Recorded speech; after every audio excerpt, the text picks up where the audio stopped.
Hey, what's going on? Welcome back to Babylon Talmud. Today we're studying Daf Tzadi Ches of Masechta Pesachim. This is a very exciting Daf.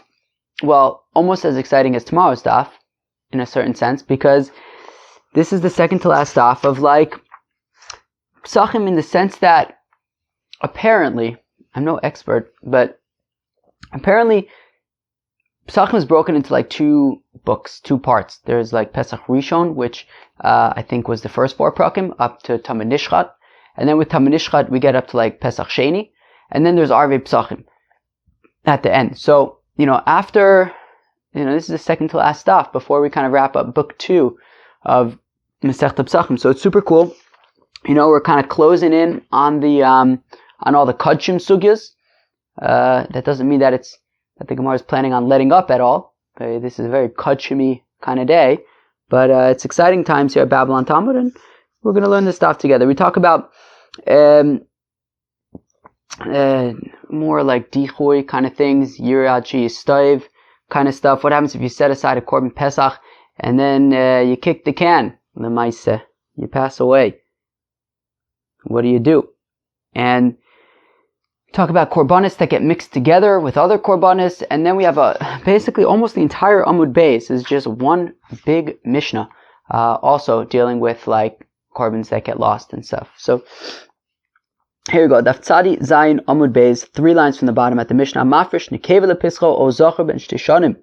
What happens if you set aside as your Korban Pesach an animal that is not able to be a Korban Pesach, either because it was born a female, and a Korban Pesach needs to be a male, a zocher, or because it's too old, right? It has to be a male that is up to 1 year old, or maybe it could even be a year old, certainly not more than that. So if you have a Korban that is either female, or if you have an animal that is either female or male but older than 1 year, so what do? So yirachi stove, so it grazes until it gets a mum, and then v'yimacher, you sell the animal. And then, now the animal becomes chulin, and the money you then take, and v'yipudamav l'nadav l'shlamim, you use the money to purchase a korban shlamim, and that's what you do. Hamafish pischo v'mes. If you have a fellow who sets aside a korban, okay, regular korban pesach, and then he passes away, lo yivenu b'no acharav l'shem pesach ela l'shem shlamim. So his son, if he wants to offer this animal, he would not offer it as a pesach, rather he would offer it as a shlamim, and the Gemara is going to go into different ukimtas regarding this. It says the Gemara, Amar Rav Huna bar Rav Yeshua shmamina tlos. So Rav Huna bar Rav Yeshua says that we can learn from the first part of our Mishnah, the part of the Mishnah that says that if you set aside an animal that is either female or more than a year old for a Korban Pesach, that it grazes until it gets a mum.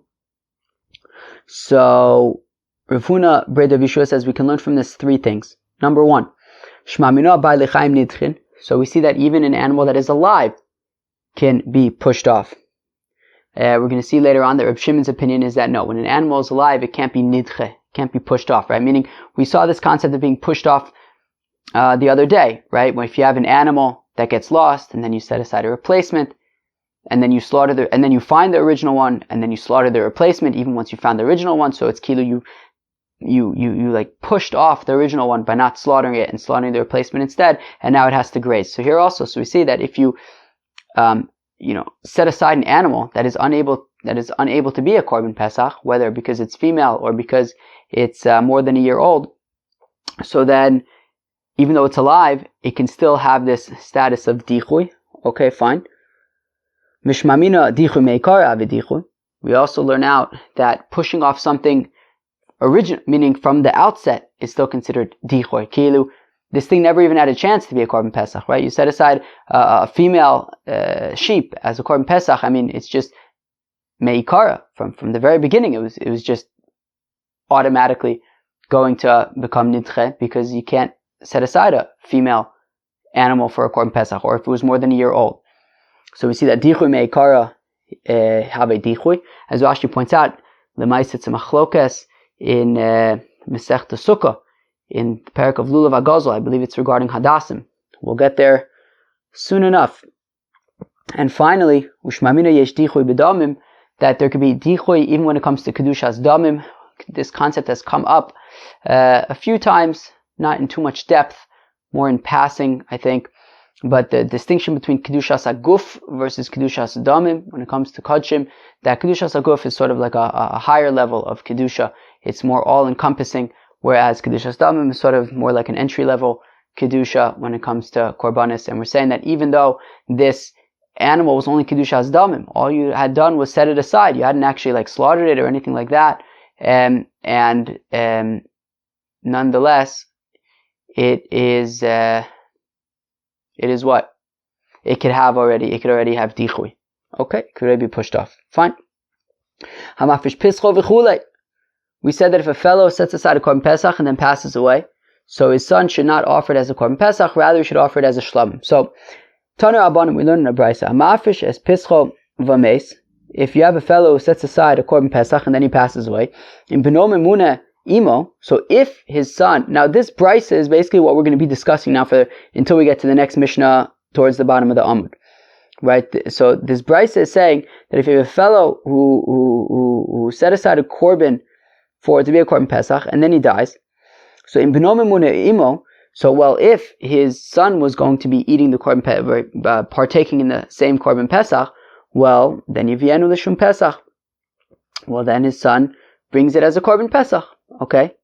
Ein b'no memuna imo. But if his son was not included in his korban pesach, now I think the easiest way to understand this would probably just be to say, and nobody else was either. Kilu, he set aside a korban pesach for himself, and then he died. So now you have this korban. It's a korban that doesn't have any owners. The owner passed away. So what does the son do with the animal? So yivienu l'shum shlamim l'shisha aser. You can offer it as moser a pesach, as a shlamim, on the 16th day of Nisan. The yudvav in the tezvav lo. Wait, why does he have to wait until the 16th of Pesach of Nisan? How come he can't do it on the 15th? Kosavar nidar munadavas in kreven b'yomtiv, because the author of this brisa holds that you cannot bring a neder or a nedava on Yom Tiv, and therefore wait until after. Therefore wait until the 16th. Okay, fine, sounds good to me. Now the Misa of Amos. Here we go. When exactly did the father pass away? Right. Remember, we said two things. The father passes away. If the son was counted in the Korban Pesach, so the son brings it as a Korban Pesach. If the son was not counted with the father on the Korban Pesach, then he brings it as a Shlamim. What's the case? When did the father pass away?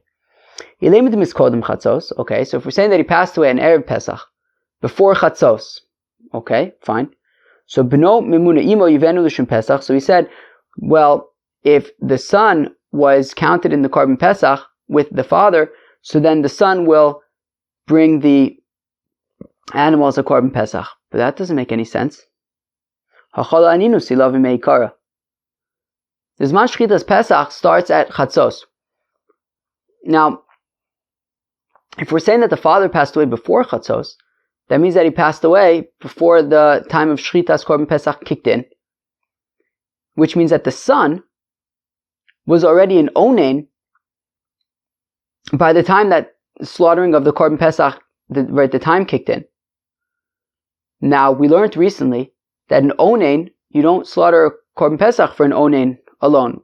We're concerned he might end up becoming tameh. Right? We said that you can eat it. You can, if he can be part of a group, because by the nighttime, aninus laila is only midrabanan. But assuming that it was just the son and the father on the Korban Pesach, the father passed away. Now you have the son there. So if we're saying that the father passed away before Chatzos, well, that means that when Chatzos came, i.e., when the time Midoraisa to Shechta Korban Pesach kicked in, the son was already an One, and he shouldn't be slaughtering the Korban Pesach. So how can we understand the brisa that says that if the son was with the father on the Korban Pesach, he would offer it as a Korban Pesach? Isn't he an One? Okay, so fine. So the father passed away after Chatzos, and that explains why the son would offer the Korban as a Korban Pesach, because when Chatzos came and the Zman Shchitas Korban Pesach Midoraisa kicked in, the son was fit to eat the Korban Pesach, to partake in the Korban Pesach, and therefore he would offer it as a Korban Pesach even though his father passed away. Fine. But we said, Ein b'no memuna imo yivenu l'shum shlamim. The problem now is going to be from the Seifa, which is that if the son was not together with the father, right, if he wasn't counted with his father on that Korban Pesach, well then the son brings it as a shlamim. Well that doesn't make sense. If the father passed away after Chatzos, that means that when Chatzos came, father was still alive, the Korban was ra'ui to be a Korban Pesach, the father then passed away, the son was not included in the Korban Pesach with the father. That means that now you have a Korban Pesach that doesn't have any owners. What's the halacha darin? The halacha is yirat she'yistoyib. It's got to just graze until it gets a mum. You don't bring it as a shlamim anymore. Hakavaite chatzos. When chatzos came, it was kovea the animal as a Korban Pesach. And at this point, if the owner passes away, should have to the animal should have to graze. So really, says Rabbah, it says in the Rava, but there's a gear that changes to Rabbah. I think it makes sense. So Rabbah says the olam d'mis kodem chatzos. So really, says Rabbah, the father passed away before chatzos. Okay, Nus, what was the question that we asked? The question that we asked is, if you passed away before chatzos, then how are we saying that if the son was counted with the father on the Korban Pesach, so then the son will offer it as a Korban Pesach? How can he offer it as a Korban Pesach? He's going to be an onen when chatzos comes. Very good. So Rabbah says that when the Brisa says that if the father passed away and the son was counted in the Korban Pesach with the father, if the father passed away before chatzos, so the son will offer it as a Korban Pesach, it means as a Pesach Sheni. Because when chatzos comes, he's an onen and he won't be able to offer the Korban Pesach because he's an onen. However, he can hold on to this animal and bring it as a Korban Pesach in a month from now, as a Pesach Sheni. Abaye says that you can learn the Brisa, making a distinction between the Reisha and the Seifa. The Reisha, which says that if the son is with him, he brings it as a Korban Pesach. The son is not with him, then he brings it as a Shlomim. So those are talking about two different cases. Let's see.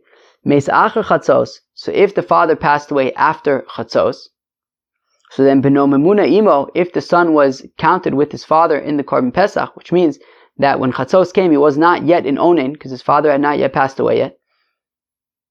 And if he was counted, included in the Korban Pesach with his father, well then yivienu l'shum Pesach, bring it as a Korban Pesach this year. Because when the Zman Shchitas Korban Pesach Midoraisa kicked in, he was not yet in onen. Meis kodem chatzos, if the father passed away before chatzos, well then in that case, ein b'no memuna imo, if the son was not counted together with the father, which means that the father passed away before chatzos, the animal was never, nikba, was never fixed as a Korban Pesach, since this all happened before chatzos, before the Zman Shchitas Korban Pesach Midoraisa. So you have an animal that was set aside as a Korban Pesach. The owner passed away before chatzos. So that's what we're saying, and we're saying that the son was not included with the father in the Korban. So then, yivienu l'shum shlamim. So bring it as a Korban shlamim later on, and that would be fine. Rav Sherevia Amar, l'olam t'mislach chatzos. Rav Sherevia gives an explanation to this brisa that really the father passed away after chatzos.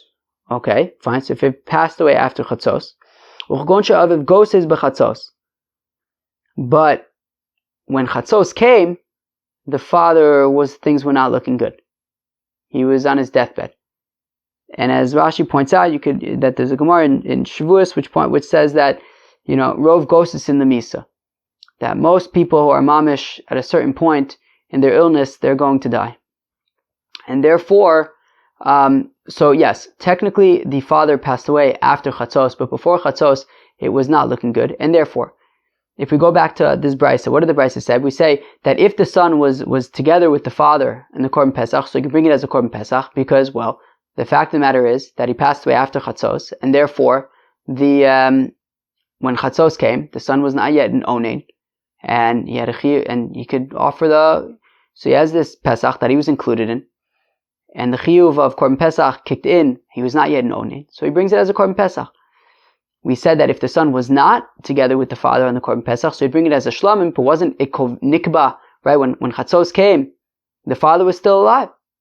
Wasn't it kavua at that point as a Pesach? So then shouldn't it be Yirad She'istayv? So we say no. Since he was a goses at that point, since it was clear that he was going to pass away at that point, we don't consider it as though when Chatzos came, it was koveya the animal as a Korban Pesach, and therefore we don't say Yirad She'istayv. Rather, the son can bring it as a shlamim. Rav Ashi Omer says Rav Ashi lo l'mtemis la'achar Chatzos. Rav Ashi also says that the father passed away after Chatzos. Okay, Reb Shimoni, and it's Reb Shimon to Omer ein Baalei Chaim nidchen, that Baalei Chaim are not nidchen. So again, the son, if he was included in the Pesach, could bring it as a Korban Pesach, since when Chatzos came, the father was still alive and the son was not an onin yet. And in terms of if he was not included in the Korban Pesach, he could bring it as a shlamim because ein Baalei Chaim nidchen.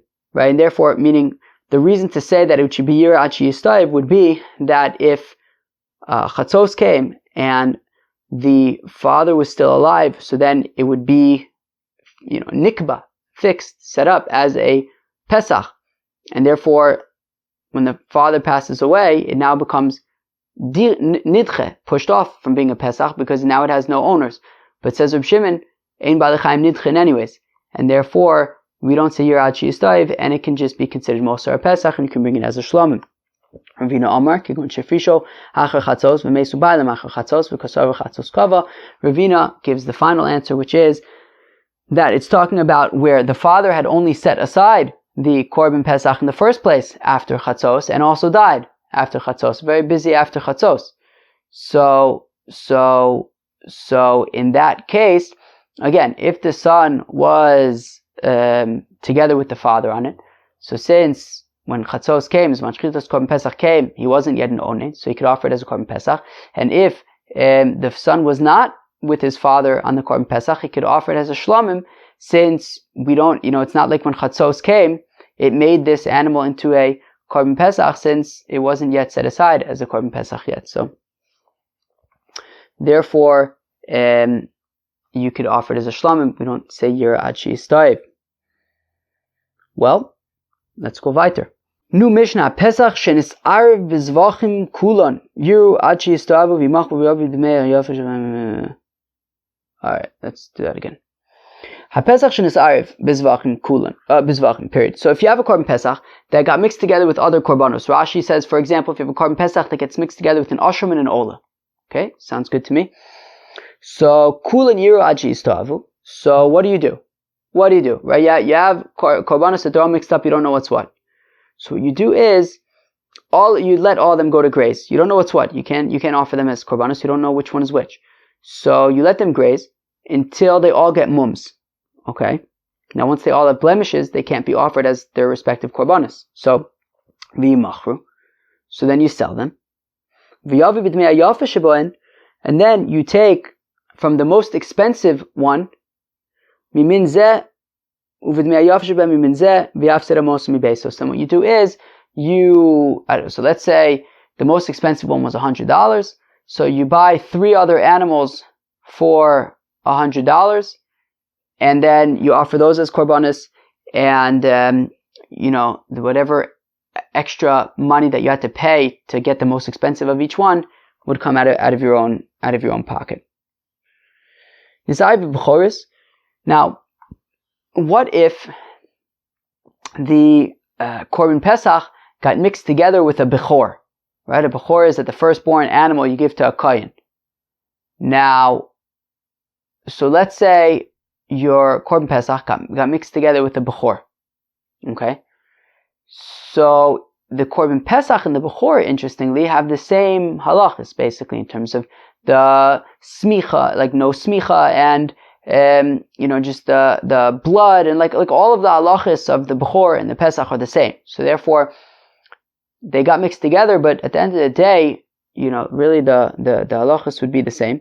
So Reb Shimon Omer im chaburas kohanim yochlu. So Reb Shimon says, look, if the chabura who owns the Korban Pesach are all kohanim and they can eat bechoris anyways, so slaughter both of them and eat both of them. What's the big deal? The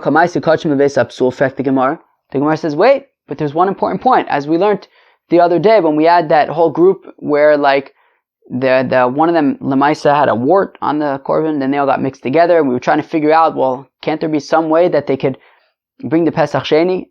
So we had talked about there that, you can't just bring a Korban Pesach, I think we were saying like as a shlamim, because the fact of the matter is that a Pesach you only eat for one night, right? The Pesach you only eat that night. By the next day it's already, no sir, you gotta burn it. Shlamim you can eat for 2 days. Same thing applies to Bechor, you can eat it for 2 days. So therefore, while theoretically it sounds like that should be a great idea, that while the Pesach and the Bechor have the same halachas, if they're Kohanim they can just eat it, but the Bechor could be eaten the next day as well, whereas the Korban Pesach cannot, and therefore you're going to have to stop eating both animals at the end of the night, since you're not sure which one is the Bechor and which one is the Pesach, which means that Memele, you're going to be burning one of them prematurely. And you're going to be bringing Kodshim Leveis Hapsul. You can be burning kosher Kodshim. That's not something that we want. So Vakamaisi Kodshim Leveis Hapsul. But one of those animals, you're going to be prematurely making puzzle and burning. So Reb Shimon the time the Amr Mevi Kodshim Leveis Hapsul. So Reb Shimon says, look, that's okay with me. I'm cool with that, he says. That, look, as Rashi points out, Reb Shimon says, look, what are my options? Either I could say, slaughter both of them and eat both of them. Okay, fine, one of them you're going to have to stop, you're going to have to refrain from eating a little bit early. What's my other option? Just let it graze until it gets a mum? That's a mess. So he says, look, I don't have a problem with the fact that, if you eat both of them, you're going to have to stop eating them a little bit early. That doesn't bother him. The Tanan, as we learned in the Mishnah, Ashram Shinasari B'Shlamim, if you have a Korban Ashram that got mixed together with a Korban Shlamim, alright? Reb Shimon Omer Yishachtu B'Tzafin Ve'achlu K'chomer Shabayin.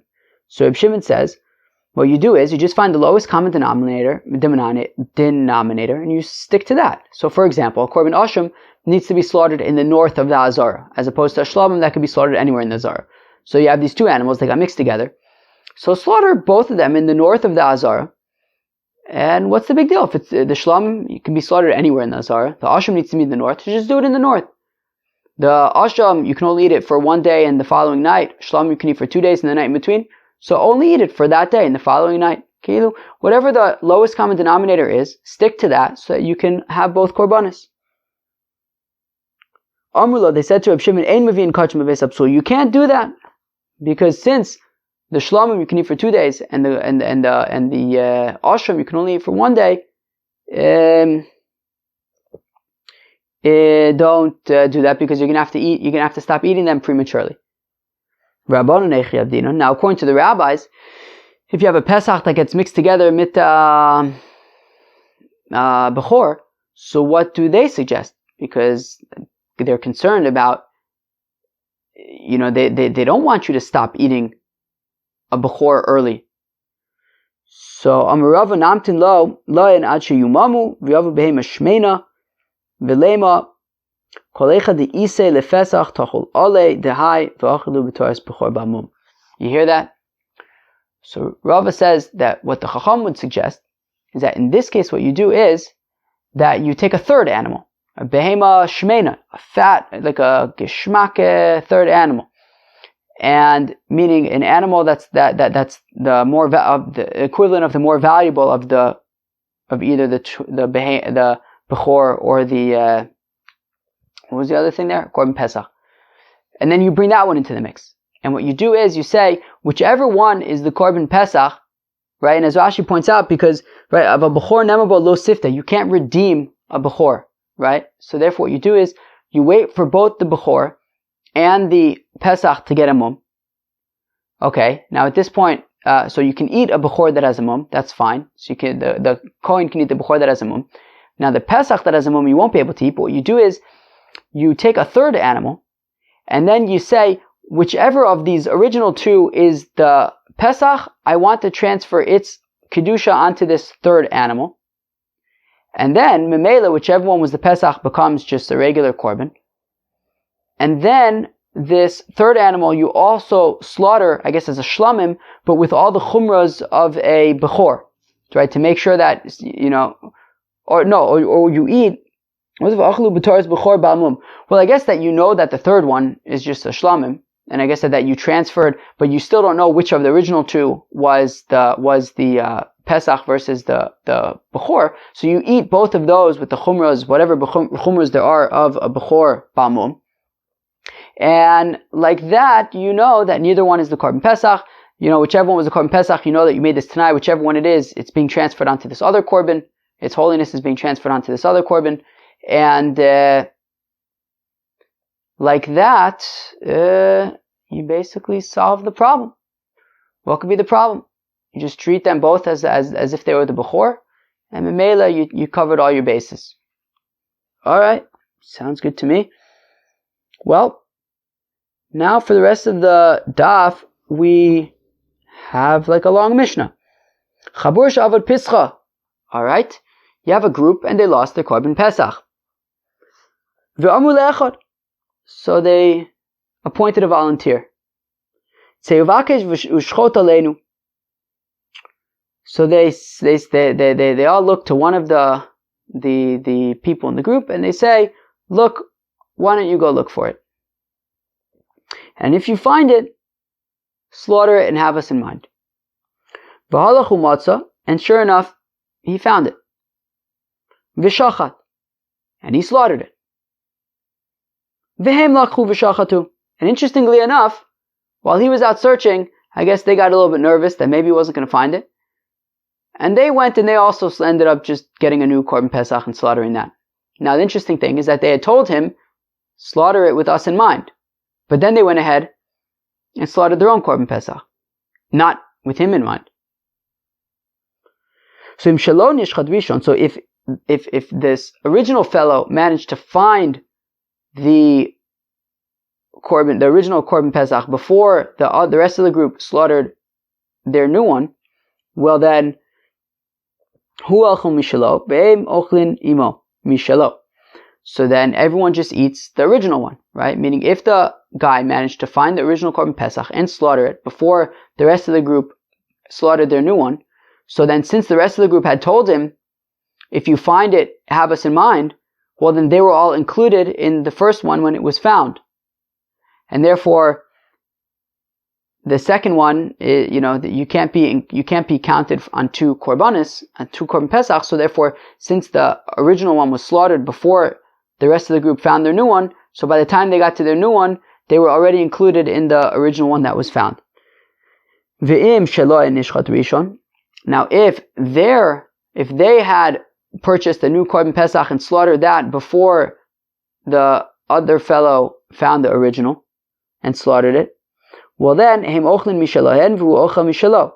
So then, they're going to eat from their korban pesach because clearly they slaughtered a korban pesach and they're going to be included in that one, and they're not going to be included in his because by the time he slaughtered that one, they had already slaughtered their own.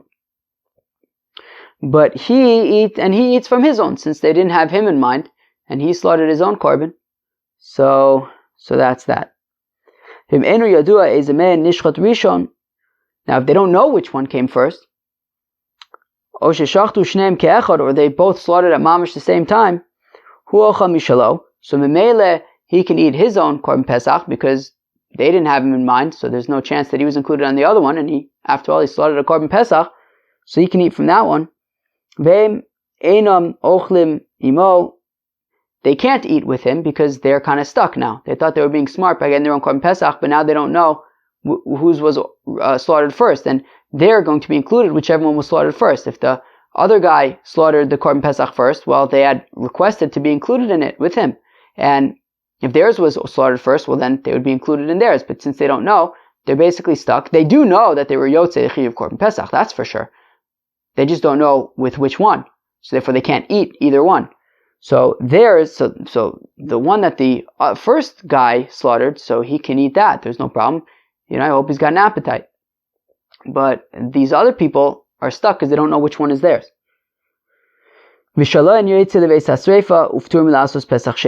So their Korban Pesach that they all as a group purchased and slaughtered, excluding the guy who they sent out to fetch the original one, so that second Korban Pesach needs to be burnt, but all the people are parted from Pesach Sheni because they are Yotze, they're Yotze. Now, what if the instruction was the following? If I come back too late, go and have me, if it's getting late, just go and find a Korban Pesach and slaughter it and have me in mind.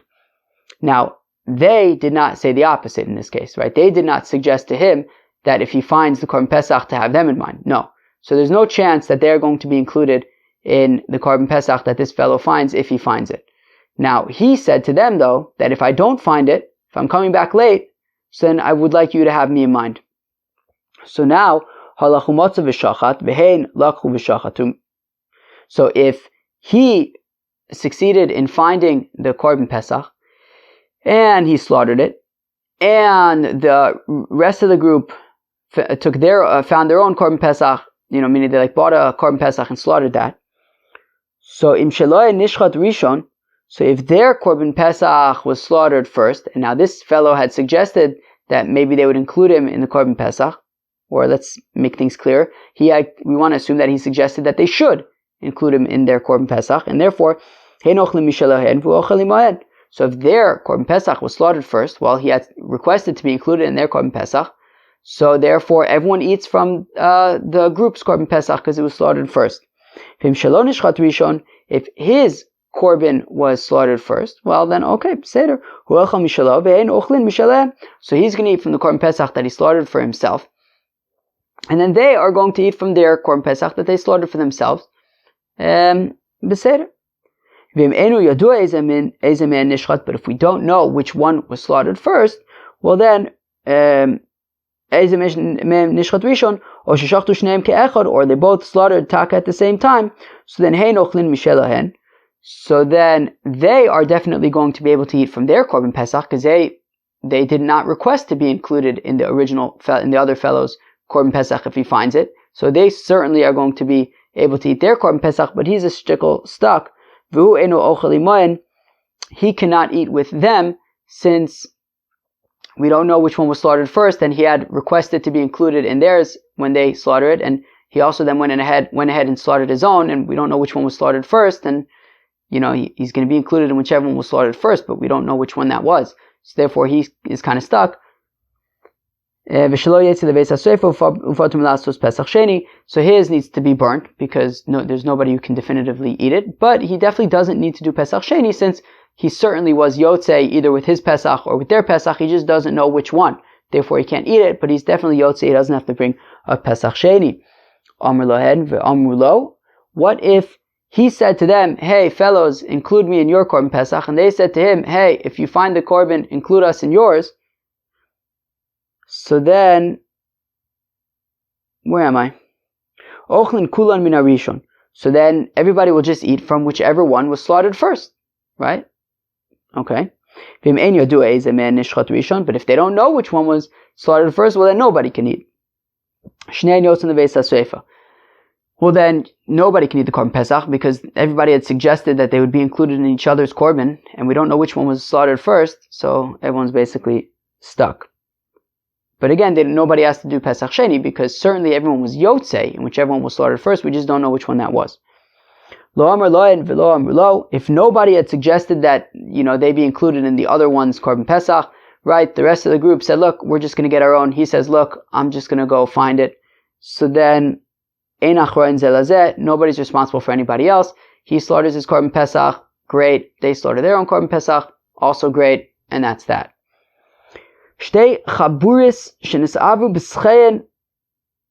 What happens when you have two groups and their Korban Pesach gets mixed up? I can only imagine, right? 12 million Korban Pesachs being slaughtered in Yerushalayim. It's bound to happen that your Korban is going to get mixed up with the people next to you. It's going to happen, it's going to happen to someone. So you have a group with a whole bunch of people, and your Korban Pesach gets mixed up with their Korban Pesach. They don't know which is which. Now, that's a problem because the Korban Pesach can only be eaten on the people who are, signed up for it. Now, if they get mixed up, there's a 50% chance that you're going to be eating a different group's Korban Pesach and you weren't signed up for that Korban Pesach. So if you have two groups and their Korban Pesach gets mixed up, so the solution is that each group appoints a volunteer. Where am I?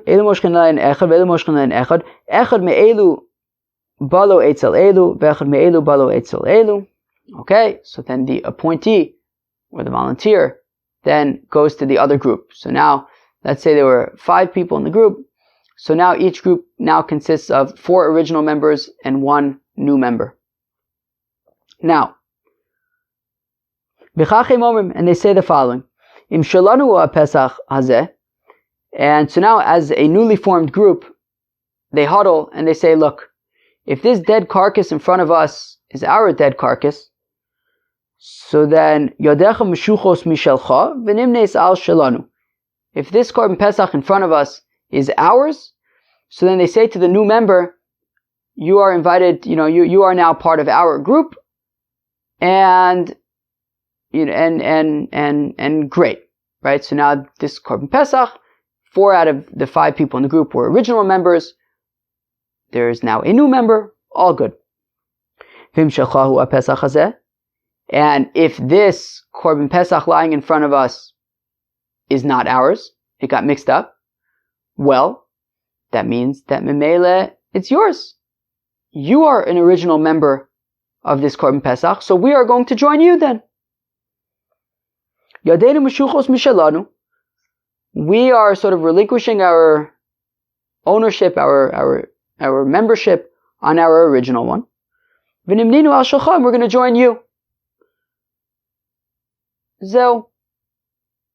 So, and like this, we are guaranteed that each Korban Pesach is always going to have one of the original owners. So it's not going to be a Pesach that doesn't have, right, she'ein lo bailim. It will never have been at that point, because there was always either going to have almost all of the original members, or at least just one of the original members, but one of the original members will always be there, and then everybody else is just joining on, whether it's just the one person joining the rest of the group or the entire group joining the one person. And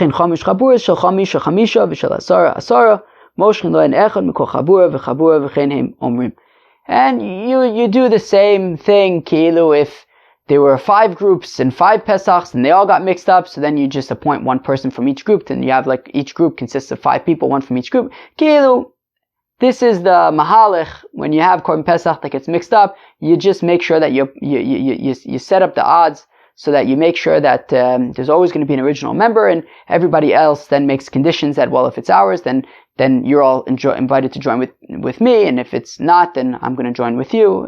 That whole dance. And finally, Shnaim shenesaru Peschain. What if you have 2 people who their Korban Pesachs get mixed up? So Ruvain slaughtered a Korban Pesach for himself, Shimon slaughtered a Korban Pesach for himself, and they get mixed up. So this is a little bit, there's another detail here, which is that, well, they can't just make a condition, because, if Ruvain goes to Shimon's and Shimon goes to Ruvain's, well then there's no original owner, right? So while if Ruvain chooses for himself his and Shimon chooses his, and it works out, then great. But if there's a 50% chance that Ruvain's going to get Shimon's and Shimon's going to get Ruvain's, in which case, what do you do? So here's what you do. Moshech lo echad, v'zeh moshech lo echad. So they bring on a new participant. So Ruvain grabs somebody to join him, and Shimon grabs somebody to join him. And now, once you've done that, so now it's easy, you can take the rest from here. Basically, just make conditions. Wait, what? Oh, I'm sorry. Okay, let's say that again. So Ruvain takes one of the animals, and then Shimon takes the other animal. Great. So and this is what I was saying, that, right, so now, okay, so Ruvain and Shimon, their Korban Pesach got messed up. Ruvain takes one of the animals, Shimon takes the other animal. Lemaise, by the way, I had said a minute ago, right, that there was a dead carcass in front of them. No, Mistama, it's not talking about dead carcasses, it's talking about before that, because after the Shechita you can't appoint people and stuff. No, Mistama, it's talking about before the Shechita, but it got mixed up, and already you don't want to have an animal that all the bailim left, as we were talking about at the beginning of the daf. So it's talking about when the animal was alive. Sorry. So now, where are we? So you have Reuven and Shimon, their Korban, their animals get mixed up with each other. So now, we don't know who's this who's. So Reuven just grabs, so Reuven takes one of the animals, Shimon takes the other animal, and then they take two more people. Reuven gets a sidekick and Shimon gets a sidekick. Now, Zeba Eitzel Zev, Zeba Eitzel Zeh. Now Reuven's sidekick goes to Shimon, and Shimon's sidekick goes to Reuven. And then they make the basically the same stipulation as earlier. Im shaliu pesach zeh yodecha meshuchos mishachav v'nimnei sal shali. Right, so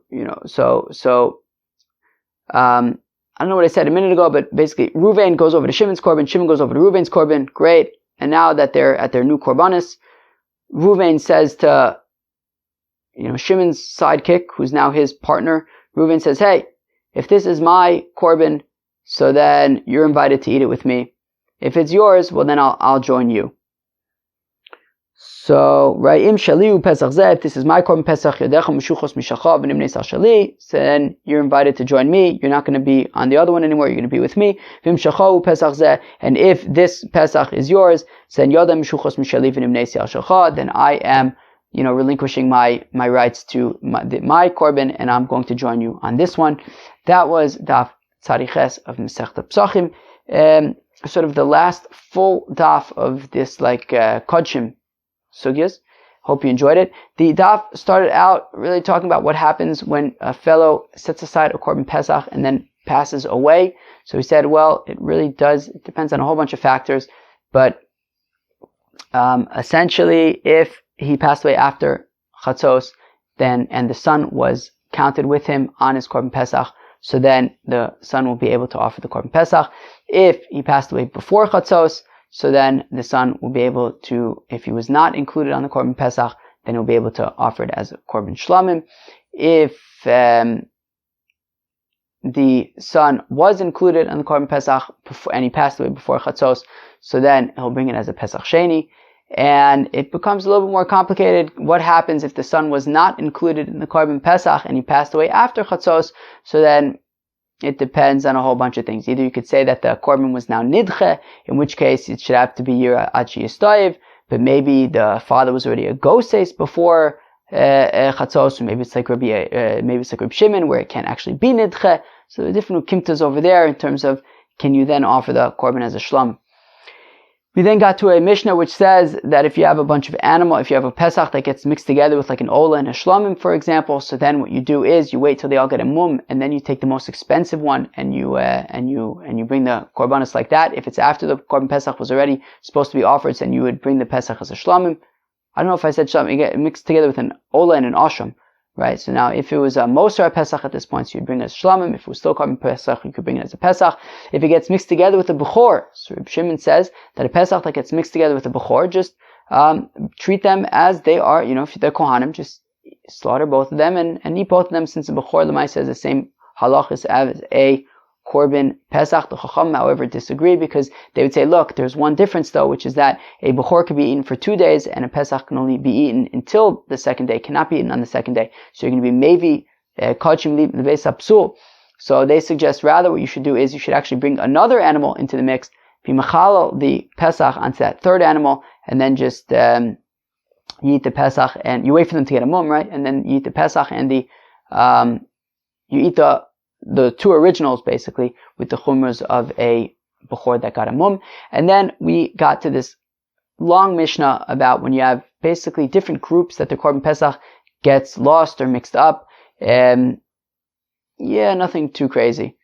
Other than the fact that you just got to make sure, well, in the first part, it's basically whichever Korban Pesach that you belong to was slaughtered first, that's going to be your Korban Pesach.